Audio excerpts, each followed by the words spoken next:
Hi నమస్తే, నేను మీ కట్టా కార్తిక్. రామ్ గోపాల్ వర్మ ఆయన కోసం పోలీసులు వెతుకునే ప్లేస్ లేదు.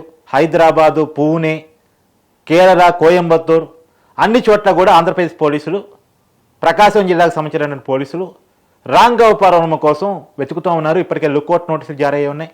ఇప్పటికి 2 సార్లు నోటీసులు ఇచ్చినప్పటికీ కూడా రామ్ గోపాల్ వర్మ ప్రముఖ సినిమా డైరెక్టర్ ఇంతవరకు పోలీసు విచారణకు హాజరు కాలేదు. కోర్టులో ఏమైనా ఊరట దక్కిద్దా అని చెప్పేసి ప్రయత్నం చేశాడు, కానీ దక్కలేదు. దక్కకపోవడంతో అండర్ గ్రౌండ్లోకి వెళ్ళిపోయాడు. ఎవరికి కనపడకుండా ఫోన్ కూడా స్విచ్ ఆఫ్ పెట్టాడు. పైగా వాళ్ళ లాయర్ చెప్తాడు డిజిటల్ విచారణకు అయితే వస్తాడు, అంటే ఆన్లైన్లో వస్తాడంట. ఆన్లైన్లో విచారణకు రావటం ఏంటి? రేపొద్దున నేరాలు చేసిన వాళ్ళంతా మేము ఆన్లైన్లో వస్తాంలే, మేము ఉన్న ప్లేస్ నుంచి వస్తాంలే అంటే ఇది ఎక్కడ నా చెల్లుబాటు అయ్యే పనినా? వాళ్ళకి భయం కలుగుతుందా? ఇది ఎక్కడ పద్ధతి? మళ్ళీ ప్రీ షెడ్యూల్ సినిమా షూటింగ్లు ఉన్నాయి, అందుకే రాలేకపోతున్నాడు. అందుకే నేను టైం ఇచ్చింది. 10వ తారీఖు కేసు పెడితే తర్వాత నోటీసులు ఇస్తే మళ్ళా 2వ నోటీసులు ఇస్తే ఏం సినిమాలు ఉన్నాయి రామ్ గోపాల్ వర్మకి? ఈ మధ్య రిలీజ్ అయినటువంటి సినిమా ఏంటి రామ్ గోపాల్ వర్మది? ఏం సినిమా షూటింగ్లు ఉంటాయి ఆయనకి? ఉన్న సినిమా షూటింగ్లు ఎక్కువ, పోలీసు విచారణ ఎక్కువ.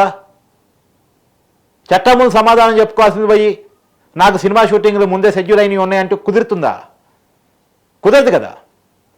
అయినా ఇప్పుడు ఆయన చెప్పేది ఏంది? నన్ను పోలీస్ స్టేషన్కి వస్తే కొడతారు, అందుకే నేను డిజిటల్లో విచారణకు వస్తా.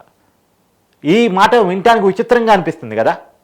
నేను ఎవరికీ భయపడను, నా ఎదురుగా డాన్ ఉన్నా, దావుద్ ఇబ్రహీం ఉన్నా, నేను ఎవ్వరికీ భయపడను అని చెప్పుకునే రామ్ గోపాల్ వర్మ ఇక నన్ను పోలీసులు కొడతారు, శిక్షణ బట్టి థర్డ్ డిగ్రీ చేస్తారు, కాళ్ళ మీద కొడతారు, చేతుల మీద కొడతారు, మోకాల మీద కొడతారు, ఈపు బగలు కొడతారు, చింతకాయ చేస్తారు అని చెప్పేసి ఏడుపులు ఏడవటం అంటే కొంత విచిత్రంగా ఉంది కదా. నిన్నటిదాకా ఆయన టీవీలో చూసిన వాళ్ళు ఎవరేమనుకుంటే నాకేంటి, నేను తీస్తా, ఏం చేస్తారు? ఇది కదా వర్మ మాట్లాడే భాష. నువ్వు ఒక మహిళ, ఇది తప్పు కదని నగ్నంగా సినిమాలు తీయటం, మహిళని బట్టలిప్పి సినిమాలు తీస్తానంటే నిన్ను కూడా పెట్టి తీస్తా, నా ఇష్టం, నిన్ను కూడా పెట్టి తీస్తా అని సమాధానం చెప్పే వర్మ ఇక నన్ను కొడతారు, నన్ను తిడతారు, నా ఈ బాగా కొడతారు అని అనటం కొంత విచిత్రంగా అనిపించవచ్చు మీకు. కానీ వర్మ భయపడ్డాడు అనేది మాత్రం పిక్చర్ క్లియర్.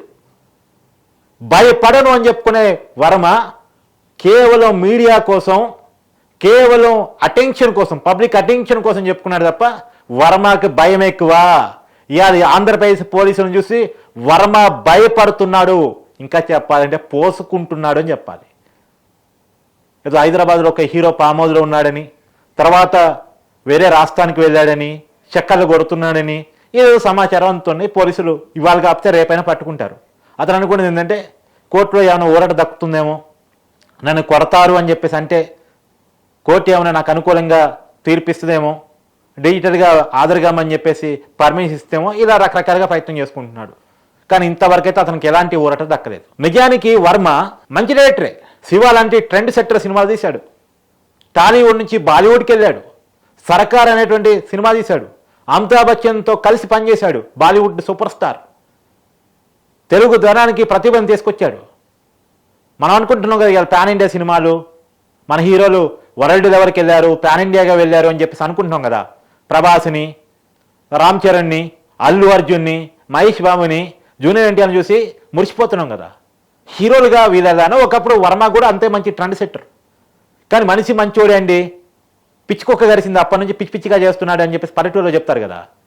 మరి ఎప్పుడో ఏదో పురుగు కొట్టిందో, పిచ్చి కుక్కే గరిసిందో, ఇంకేదో జరిగిందో. మధ్యలో రామ్ గోపాల్ వర్మ పిచ్చి పిచ్చిగా ప్రవర్తించడం స్టార్ట్ చేశాడు. సరే, మొదటి నుంచి ఉన్న నైజం దాచుకొని నటించి నటన కదా, సినిమాల్లో పనిచేసేవాడు కదా, నటించి తర్వాత అసలు రూపం చూపించాడో ఏమో తెలియదు. కానీ ఫస్ట్ దయ్యాల సినిమాలు, భూతాల సినిమాలు, బూతుల సినిమాలు, నగ్నంగా సినిమాలు ఇలా తీయటం మొదలుపెట్టి చివరికి రాజకీయ వివాదాల్లోకి, వివాదాస్పద సినిమాల్లోకి అడుగుపెట్టి తర్వాత వైసీపీతో టైప్ అయి, జగన్మోహన్ రెడ్డి గారితో టైప్ అయి, అక్కడి నుంచి వచ్చే డబ్బులతోటి ఇష్టారాజ్యంగా సినిమాలు తీయటం, అబద్ధాలతో సినిమాలు తీసి తను నమ్మిందే చరిత్ర, తను తీసిందే సత్యం అన్నట్టు సినిమాలు తీసి ఒకటే వర్షన్. ఇప్పుడు ఎన్టీఆర్ గురించి సినిమా తీయాలి, ఆల్రెడీ ఎన్టీఆర్ గురించి తెలుగు వాళ్ళందరికీ చాలా గొప్పగా తెలుసు. అతను సినిమా నటుడు, అగ్ర హీరో, రాజకీయాల్లో ముఖ్యమంత్రి అయ్యారు, పార్టీ పెట్టిన 6 నెలల్లోనే అధికారంలోకి వచ్చారు, ప్రపంచంలో తెలుగు వాడికి ఒక పేరును తీసుకొచ్చి పెట్టారు. అలాంటి వ్యక్తి జీవితంలో ఒక వివాదాస్పద విషయాన్ని తీసుకొచ్చేసి కావాలని ఎన్టీఆర్ని కించపరిచేలా, ఎన్టీఆర్ కుటుంబ సభ్యుని కించపరిచేలా, ఎన్టీఆర్ కొడుకుని కించపరిచేలా, చంద్రబాబుని కించపరిచేలా ఒక రాజకీయ కుట్ర కోణాన్ని మనసులో పెట్టుకొని వైసీపీ డబ్బులతో లక్ష్మీ ఎన్టీఆర్ అని సినిమా తీశాడు. కేవలం లక్ష్మీ పార్వతి వర్షంలో తీశాడు. సినిమాకు ఉండాల్సిన గుణం ఏంటి? అందరి వర్షంలో చెప్పగలగాలి, లేదు అంటే ప్రజల గురించి తీయగలగాలి, ప్రజల సమస్యల మీద తీయగలగాలి. తెలుగు సినిమాలకి ఎంత విలువ ఉంది, ఎలాంటి సినిమాలు వచ్చాయి. అలాంటి వర్మ మంచి డైరెక్టరు, మంచి సినిమా తీయాలి. కానీ వర్మ శిష్యులందరూ కూడా ఒకప్పుడు మంచి మంచి పేరు తెచ్చుకున్నారు అనుకున్నోళ్ళే, కానీ తర్వాత అందరూ వివాదాలు ఇరుక్కున్నోళ్ళే. పూరి జగన్నాథ్ మీద ఒక వివాదం, అతని భార్యను వదిలిపెట్టి అతని గొడవ, అతని కుటుంబం, అతని వ్యవహారం, అతను కాంట్రవర్సీ. ఇవాళ ఈ లక్ష్మీ ఎన్టీఆర్ సినిమాలోనే నటించిన ఒక నటుడి మీద, అతను కూడా వర్మ శిష్యుడంట, అతని మీద కూడా కాంట్రవర్సీ. అతని మీద కేసు నమోదైంది కూకట్పల్లిలో. భార్యను వదిలిపెట్టి ఇంకొకరితో రిలేషన్ పెట్టుకున్నాడంట. ఆ రిలేషన్ చూసి ఆ మహిళ భర్త అటాక్ చనిపోయాడంట, ఆ మహిళను ఇంతకి మోసం చేశాడంట. ఇలా అనేకం.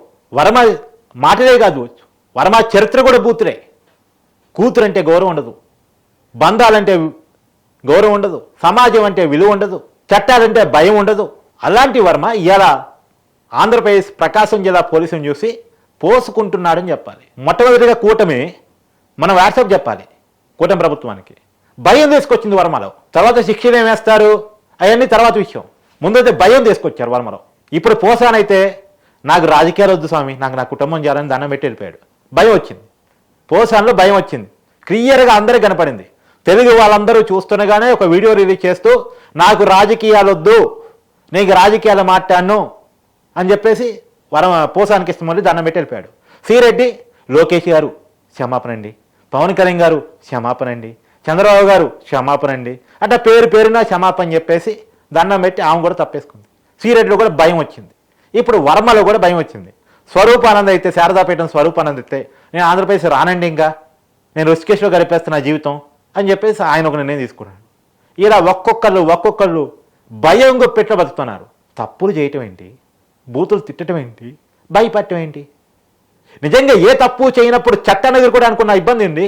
తప్పు చేశారు కాబట్టి, క్లియర్గా తప్పు చేశారు కాబట్టి, తప్పు వాళ్ళకు కూడా తెలుస్తుంది కాబట్టి, ఆ తప్పు వల్ల వాళ్ళ జీవితం వాళ్ళ కళ్ళ ముందు కనపడుతుంది కాబట్టి, వర్మ అరెస్ట్ అయితే ఇక బయటికి రాడు అన్న విషయం వర్మకు అర్థమవుతుంది కాబట్టి, పోసాన్ జైల్లోకి పోతే 18 కేసులు ఉన్నాయి, బయటికి రావటం నా వల్ల కాదు అన్నది పోసానికి అర్థమవుతుంది కాబట్టి, జైల్లో చెప్పకూడి వెయిట్ చేస్తుంది అన్న విషయం వాళ్ళకి తెలిసిపోయింది కాబట్టి వాళ్ళు ఇలా వేషాలు వేస్తున్నారు. వాళ్ళు నిజంగా రిలేషన్ వస్తే మంచిదే, కానీ ఎంతవరకు వచ్చింది అనేటువంటిది చూడాలి. వర్మ సభ్య సమాజానికి క్షమాపణ చెప్పాలి, మహిళా లోకానికి క్షమాపణ చెప్పాలి. మహిళ కాళ్ళు పట్టుకొని క్షమాపణ అడగాలి, కాళ్ళు నాకటం కాదు. వర్మ కాళ్ళు నాకుతాడు కదా సహజంగా, అమ్మాయి కాళ్ళ మీద పట్టుకొని కింద నాకుతూ వీడియో తీశాడు కదా, నాకటం కాదు, కాళ్ళ మీద పడి క్షమాపణ కోరుకోవాలి. అప్పుడేమన్నా మహిళా లోకం వర్మను వదిలేస్తాం. ఇవాళ నాకు ఫోన్లు చేస్తున్నారు కొంతమంది మహిళలు, సార్ పోలీసులు పట్టుకుంటారా, పట్టుకోవాలి చెప్పండి, మేము పోయి పట్టుకొని వస్తాం, ఎక్కడున్నాడు వాడు నాకు లాక్కొని వస్తాం, మాకు పర్మిషన్ ఇవ్వనండి. తర్వాత వర్మను పట్టుకొచ్చాం, మీరు చట్టాన్ని చేతిలో తీసుకున్నారని కేసులు పెట్టకుండా మాకు పర్మిషన్ ఇవ్వనండి, మేము పట్టుకొస్తాం, లాక్కొస్తాం నా కొడుకుని అని చెప్పేసి కొంతమంది మహిళలు చెప్తున్నారు. అట్లా అనకూడదమ్మా అని చెప్పేసి నేను పోలీసులు పట్టుకుంటారు ఖచ్చితంగా, ఒకరోజు కాకపోతే ఒక రోజు పట్టుకుంటారు ఖచ్చితంగా, దొరకకుండా చట్టాన్ని దొరకకుండా ఎక్కడికి పోడు. వాళ్ళ భయం అంటే విజయసారికాన్ని పారిపోతున్నాడేమోనని. సరే ఏది ఏమైనా ఒక్కొక్కరిలో భయం స్టార్ట్ అయింది. భయం లేదు, భయపడేది లేదు, నా జీవితం ధైర్యంతో కూడిందని చెప్పుకునేటువంటి వర్మ కూడా భయపడుతున్నాడు. ఎందుకు అంటే తప్పు చేశాడు కాబట్టి. కానీ భయపడ్డా బాధపడ్డా శిక్ష అనుభవించాల్సిందే. వర్మ గారు గెట్ రెడీ, మీకోసం jail is waiting for you.